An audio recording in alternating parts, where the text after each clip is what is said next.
will say lower your standards a little, because that was amazing. And I want to say hello to the village that's in this room, Ohana. It's so wonderful to see you all here, and I do want to thank the San Francisco Bay Area chapter of the U.S. National Committee for UN Women, Executive Director Sean Chaudhary, thank you so much. Sponsors including our Salesforce hosts, fellow judges, there's one right there, filmmakers and friends, and of course all of you who made the UN Women Global Voices Film Festival possible. And foremost gratitude to the Ohlone, the original displaced human inhabitants of this land. The history of this soil, in fact, informs our evening. As we seek to change the representation of gender in film, supporting the task of UN Women to advance gender equality and women's development worldwide, achieving that equality, true equity and access to resources and power, means, as bell hooks might say, dismantling the white supremacist capitalist patriarchy that keeps us separated and misguided. The view this village prefers, the future I'm sure our village prefers, is one of community and collaboration. And again, quoting bell hooks, there is a direct link between representations and how we live our lives. The films we are honoring tonight are therefore of crucial importance. You may or may not know from the quick introduction, thank you, Sean, that I'm also an actor and a filmmaker. So I know from personal experience it is no easy task to see a project to completion and can relate to the funding issue. But in the United States, declining income means in 2017 that Black women earned just 61% and Latinx women just 53% of white men's median annual earnings. On top of that, most of the crowdsourced grant and investor dollars for film production go to men. Funding a project, just getting it off the ground, is more daunting than it already is just by virtue of being a woman. And the consequences of such funding gaps that you heard already, but there are fewer options regarding casting, crew, and equipment, to name but a few.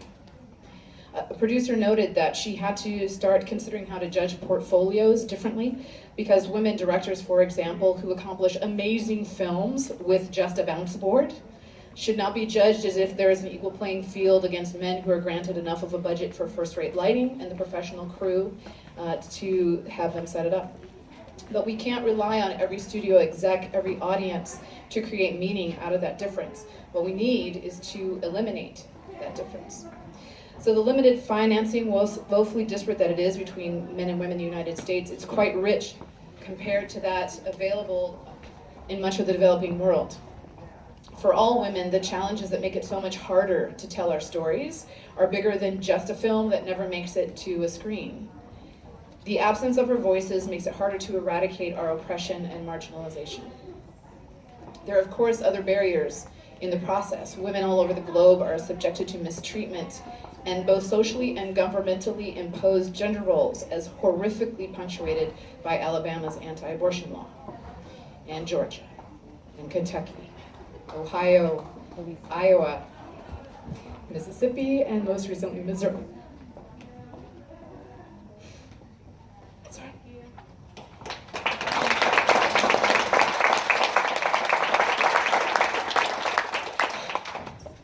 Women must combat sexual harassment in public places and at work and in the home. Women carry the bulk of child rearing and housekeeping tasks, leaving them less time and energy available for other labors. And I brought my tissues for a good reason, because violence against women, as retaliating for asserting their personhood, is a harsh reality. And Mena Mengel, an Afghan journalist and political advisor who was very vocal about women's rights, was gunned down 1 week ago in broad daylight, just days after saying she believed her life was in danger. These films we had the honor of seeing in this film festival mean so much more than production or script or direction. They help us serve as witness to the perspectives and experiences of women around the world. They educate us and reveal our blind spots. They remind us of the work we have to do and the village that supports us in getting it done. It is my great privilege to have served as a judge of this Global Voices Film Festival, engaging works that shed light on unjust legal systems, genocide, forced exile, sexual violence and slavery, xenophobia, mass incarceration, and the struggle for subsistence income. These films share the stories of women who fight for peace, of individuals and communities who nurture and sustain these women, and of narrative ideals. The chance to compete on an equal playing field, or court, I should probably say, and the opportunity to be seen as both good and bad, fully human, with a drop of humor for good measure. So take a look around you, and I mean that seriously. Take a look around you at who's in this room. You are the village that centers these stories, that demands they be given attention, that by doing so contributes to advancing the economic, social, and political well-being of women in developing countries and on this soil, this Ohlone land. So as we celebrate this evening, remember to continue celebrating each other and all the ways in which each of you contribute to a more equitable and, I am sure, more enjoyable future. Thank you.